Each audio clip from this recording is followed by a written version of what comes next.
Chapter হচ্ছে straight line. Straight line থেকে ৩ ক্যাটাগরির প্রশ্ন থাকে। এর মধ্যে এখন যে প্রশ্নটা আমরা সমাধান করছি, এটা হচ্ছে বিজনেস অ্যাপ্লিকেশন ক্যাটাগরি। আমাদেরকে কি বলেছে আমি প্রশ্নটা পড়ে শোনাই।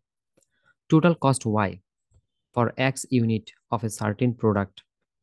কিছু পণ্যেও এক্স ইউনিট যদি আমরা তৈরি করি, যেই পরিমাণ খরচ হয় তাকে বলা হয় ওয়াই। তার মানে মোট খরচকে ওয়াই দ্বারা প্রকাশ করতে হবে, আর এক্স হচ্ছে উৎপাদনের পরিমাণ। Certain product consist of fixed cost and variable cost. কিছু পণ্য তৈরি করার এক্স ইউনিট তৈরি করার মোট খরচকে ওয়াই দ্বারা প্রকাশ করা হয় এবং এর ভিতরে ফিক্সড অ্যান্ড ভেরিয়েবল কস্ট অন্তর্ভুক্ত আছে। কনসিস্ট হচ্ছে অন্তর্ভুক্ত, fixed cost and variable cost. Y হচ্ছে টোটাল কস্ট, এই টোটাল কস্টের ভিতরে কিছু আছে ফিক্সড কস্ট, কিছু আছে ভেরিয়েবল কস্ট, আর এক্স হচ্ছে উৎপাদনের পরিমাণ। এই যে লাইনটা, এই লাইনটার ভিতরে তুমি একটু খেয়াল করো তো, কোনো টাকা, রেট বা পার্সেন্ট আছে? কিছু নাই। এটা অঙ্কে কোনো কাজই নাই। এই লাইনটা আমাদের অঙ্কের কোনো ইফেক্টই ফেলবে না। আমি তারপরের অংশ দেখি। ইট ইজ গিভেন দ্যাট, ইহা দেওয়া আছে যে টোটাল কস্ট টাকা 1200 ফর 100 ইউনিট, টোটাল কস্ট 1200 টাকা ফর 100 ইউনিট। 100 ইউনিটের জন্য খরচ হচ্ছে 1200 টাকা, অ্যান্ড টাকা 2700 ফর 400 ইউনিট, এবং 400 ইউনিটের জন্য খরচের পরিমাণ হচ্ছে 2700 টাকা। তুমি আবার দেখো, তোমার কাছে দুইটা পরিমাণ দেওয়া আছে, জাস্ট দুইটা পরিমাণ দেওয়া আছে। একটা হচ্ছে 100, আর একটা হচ্ছে 400। তোমার কাছে দুইটা টাকা দেওয়া আছে, একটা হচ্ছে 1200 আর একটা হচ্ছে 2700। তোমার কাছে সবসময় স্ট্রেইট লাইনের এই বিজনেস অ্যাপ্লিকেশন গুলাতে দুইটা দিবে পরিমাণ আর দুইটা দিবে টাকা। দুইটা দেওয়া থাকবে পরিমাণ আর দুইটা দেওয়া থাকবে টাকা। যেহেতু তোমার কাছে দুইটা টাকা এবং দুইটা পরিমাণ আছে, এবার তুমি সব প্রশ্ন উত্তর দিতে পারবা। এখানে বেশ কয়েকটা প্রশ্ন করেছে আমাদেরকে। এখানে যেই কয়েকটাই প্রশ্ন করছে সবগুলোর উত্তর আমরা দিতে পারবো। আমাদের লাগবে কি? দুইটা লাগবে ইউনিট আর দুইটা লাগবে টাকা বা কস্ট। এবার দেখো প্রশ্নগুলা কি। লিনিয়ার রিলেশনশিপ ইকুয়েশন, তারপর বলছে find slope and what does it indicate. এরপর বলছে ইফ সেলিং প্রাইস টাকা 7, find break even point, profit 300, loss 300। অনেকগুলো প্রশ্ন। আমরা প্রশ্নগুলোতে পড়ে যাই। প্রথম প্রশ্নের উত্তর আগে দিব। লিনিয়ার রিলেশনশিপ ইকুয়েশন আমরা খাতায় লিখে ফেলবো। Requirement 1, requirement 1, linear relationship equation. তুমি লিখো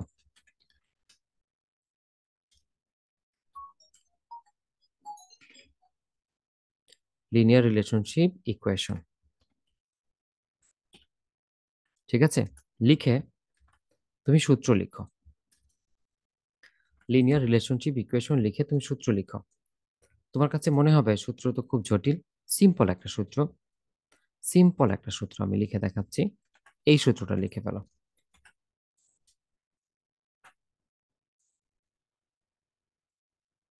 সূত্রটা দেখো, X minus X one, X one minus X two, Y minus Y one, Y one minus Y two. তুমি সূত্রটা লিখে ফেলো। লিনিয়ার ইকুয়েশন বের করার জন্য এই ফর্মুলাটা লাগবে।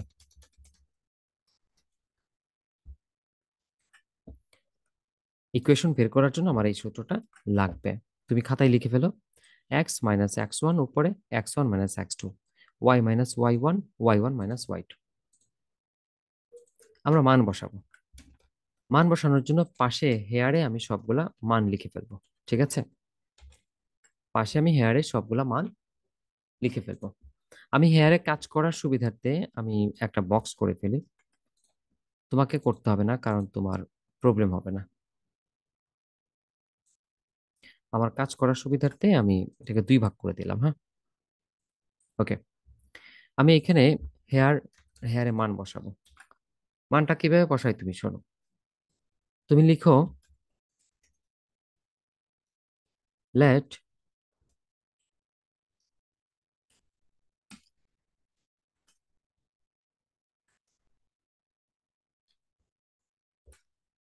প্রোডাকশন ইউনিট, লিখো let production unit equal to X, লিখো and production cost equal to Y, লিখে ফেলো।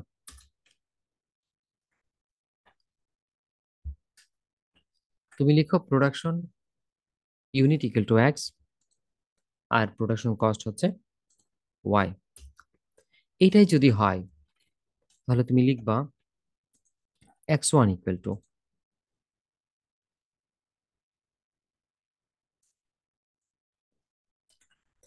দেখো তুমি লিখবা x1 ইকুয়াল টু, আবার লিখবা x2 ইকুয়াল টু। x1 কি x2 কি আমি বলে দিচ্ছি।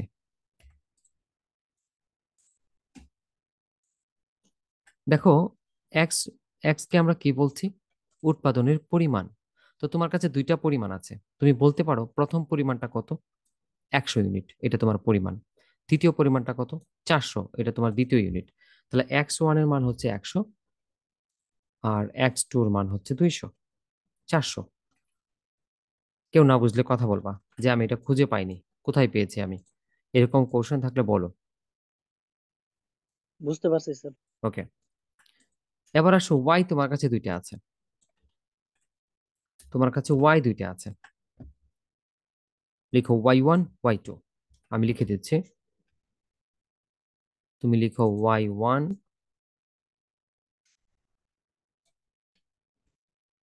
এন্ড এটা হবে y2। y1 হচ্ছে প্রথম খরচের পরিমাণ। খরচের পরিমাণ প্রথম কত দিয়েছিল? 1200। আর খরচের পরিমাণ পরে কত দিয়েছে? 2700। দেখো তোমার হিসেব মিলে কিনা। যদি কোথাও ডাউট থাকে, যদি কোনো প্রবলেম থাকে, আওয়াজ দাও যে আমার হিসাব মিলছে না, আমি কথা বলবো তোমার সাথে। তোমার কোথাও প্রবলেম থাকলে কথা বলো। তুমি লিখে নিবা প্রোডাকশন ইউনিটকে ধরো এক্স, প্রোডাকশন কস্টকে ধরো ওয়াই। তাহলে এক্স দুইটা, প্রথমটাকে ওয়ান, তারপর ওটাকে টু। আর কস্ট দুইটা, প্রথম খরচটাকে ওয়াই ওয়ান, পরের খরচটাকে ওয়াই টু ধরে ফেলো। এবার তুমি তোমার ইকুয়েশনে মান বসিয়ে দাও। এই যে তোমার ইকুয়েশন ছিল, ইকুয়েশনে তুমি মান বসাও। আমিও মান বসাই। x1 এর মান ছিল 100, x1 এর মান 100, x2 এর মান 400, y1 এর মান ছিল 1200, y1 এর মান 1200, y2 এর মান 2700।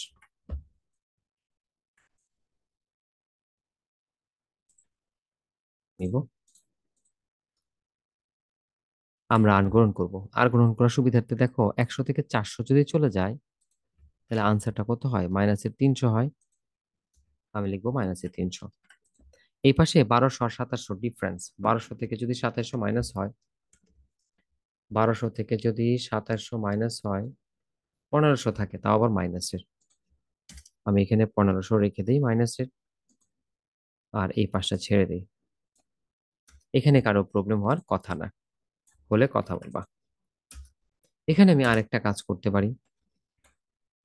দেখো, এই পাশে 300-র মধ্যে কমন কি আছে একটু দেখো তো।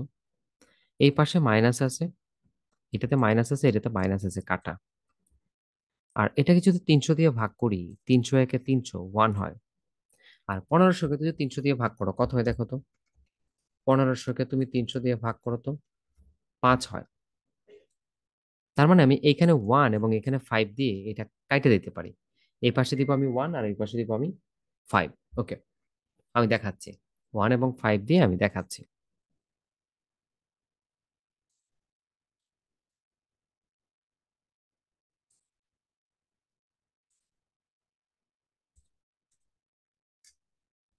আমি ঠিক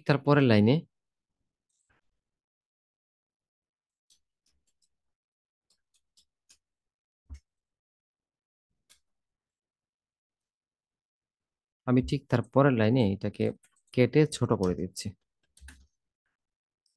দেখো, এটাকে 300 দিয়ে ভাগ করব, এটা হয়ে যাবে 1। এটাকে মাইনাস মাইনাস বাদ, আর 300-কে ভাগ করে দিলে এটা হয় 1। আর এটাকে 300 দিয়ে ভাগ করে দিলে এটা হয় 5। কেউ না বুঝলে কথা বলবা। এটা করা যায়, যদি বলো করা যায় না আমি ব্যাখ্যা দিব। এটাকে 300 দিয়ে ভাগ করেছি, এটাকেও 300 দিয়ে ভাগ করেছি। সমান আইটেম দিয়ে দুইটাকে ভাগ করা যায়। ঠিক আছে? ওকে, একটু যদি হয় দেন আমরা এখন আর গুণন করব। আর গুণন করার ক্ষেত্রে আমি এই মানটা দিয়ে এই দুইটাকে গুণ করে নিব, আর পরবর্তীতে এই মানের সাথে আমি এইটা গুণ করে নিব। এটা তুমি জানো, ঠিক আছে? আচ্ছা, আমি গুণটা করে নিই।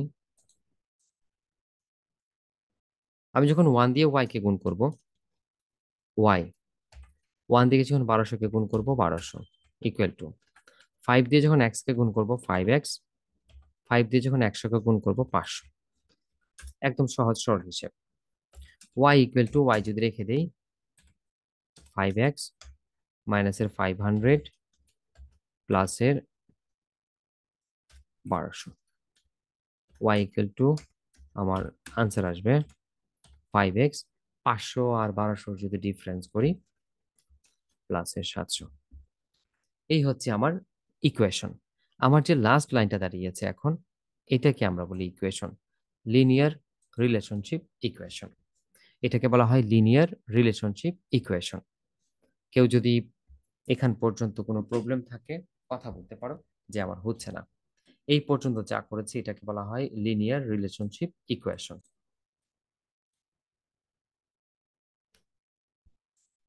3 নম্বর প্রশ্ন ছিল, যদি সেলিং প্রাইস 60 টাকা হয়, ইফ দ্য সেলিং প্রাইস টাকা 7, find the number of unit. আমরা যেন নাম্বার অফ ইউনিট বের করি, break even point, profit and loss. তো আমরা ব্রেক ইভেন পয়েন্ট বের করতে যাচ্ছি। ব্রেক ইভেন পয়েন্ট ইউনিট হয় টাকা হয়, তুমি যে কোনো একটা বের করতে পারবা, তবে ইউনিট বের করাটাই উত্তম যদি কিছু না বলে। তো আমরা লিখলাম requirement 3, 1 break even point unit. Break even point ইউনিটের সূত্র হচ্ছে fixed cost divided sales price minus variable cost. Fixed cost divided sales price minus variable cost. Fixed cost তোমার অঙ্কের ইকুয়েশনে আছে। ফিক্সড কস্ট তুমি একটু তোমার যে আনসারটা বের করেছিলে সেখানে যাও। তোমার ইকুয়েশনটায় ওয়াই ছিল টোটাল কস্ট, এক্স এর পাশের মানটা ছিল ভেরিয়েবল কস্ট, আর যে মানটা খালি একদম খালি তার পাশে কেউ নাই, না আছে এক্স না আছে ওয়াই, একদম সিঙ্গেল, এটাকে বলা হয় ফিক্সড কস্ট। ওয়াই হচ্ছে টোটাল কস্ট, এক্স এর পাশে যে মানটা ওটা ভেরিয়েবল কস্ট, আর খালি যে মানটা ওইটা হচ্ছে ফিক্সড কস্ট। তাহলে আমরা অঙ্কের ফিক্সড কস্ট পেয়েছি কত? 700। অঙ্কের ফিক্সড কস্ট পেয়েছি 700। এবার লাগবে সেলস প্রাইস। সেলস প্রাইস অঙ্কে বলেছে এই যে 7, ইফ সেলিং প্রাইস টাকা 7, তোমাকে বলেছে ইফ সেলিং প্রাইস টাকা 7, তাহলে এখানে হবে 7। এবার ভেরিয়েবল কস্ট, ভেরিয়েবল কস্ট তুমি অঙ্কে বের করেছো এই যে স্লোপ, এটা নাকি ভেরিয়েবল কস্ট, এই যে স্লোপ 5 টাকা, এটা তুমি বলেছো ভেরিয়েবল কস্ট। তাহলে ভেরিয়েবল কস্টের জায়গায় বসাবা 5 টাকা। 350কে তুমি 7 থেকে 5 বিয়োগ করো, 2 হবে। 350কে ভাগ করো 700কে ভাগ করো 350 হবে। 350 ইউনিটস, 350 ইউনিট হবে তোমার ব্রেক ইভেন পয়েন্ট। 350 ইউনিট হবে তোমার ব্রেক ইভেন পয়েন্ট। এবার আসো same question B. Same question তোমাকে বলেছে এই যে বি, আমি বি লিখি। বি তোমাকে কি বলেছে? প্রফিট। যখন তোমার কাছে প্রফিট চাইবে তখন তুমি সূত্র লিখবা টার্গেট সেলস। যখন তোমার কাছে কখনোই প্রফিট চাই তুমি লিখবা টার্গেট সেলস ইউনিট। প্রফিট চাইলেই যে সূত্রটা লিখতে হবে এটা হচ্ছে টার্গেট সেলস। টার্গেট সেলসের সূত্রটা বিপির সূত্র সেম, টার্গেট সেলসের সূত্র বিপির সূত্র সেম, শুধু ফিক্সড কস্টের পাশে,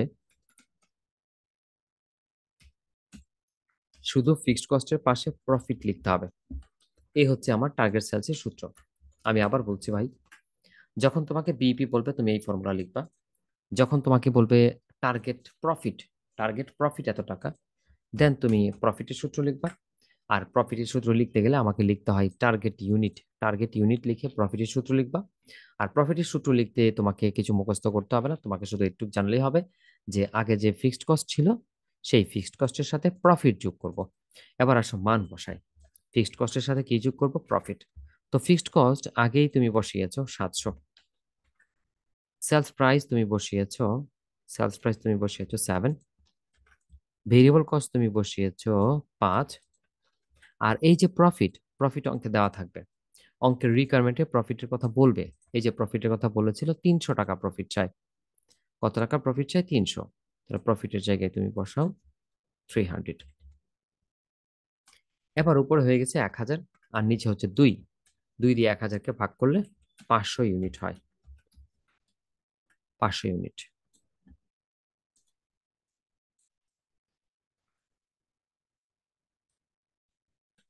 ওকে, আমরা আরেকটা প্রশ্ন উত্তর দিব।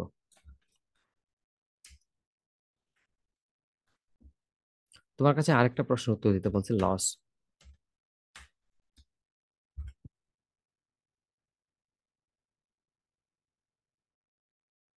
তোমার কাছে চাইছে লস।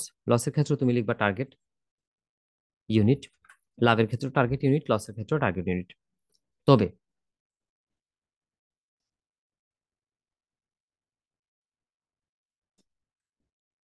লাভের ক্ষেত্রে তুমি প্লাস লাভ করে লিখেছিলা, আর লসের ক্ষেত্রে তুমি লিখবা মাইনাস লস। বাকি সব ঠিক থাকবে ফর্মুলা। ঠিক আছে? তুমি চাইলে প্রফিটের যদি মনে করো যে আমি টার্গেটের সাথে পাশে প্রফিটটা লিখে রাখবো, টার্গেট প্রফিট তুমি লিখে রাখতে পারো।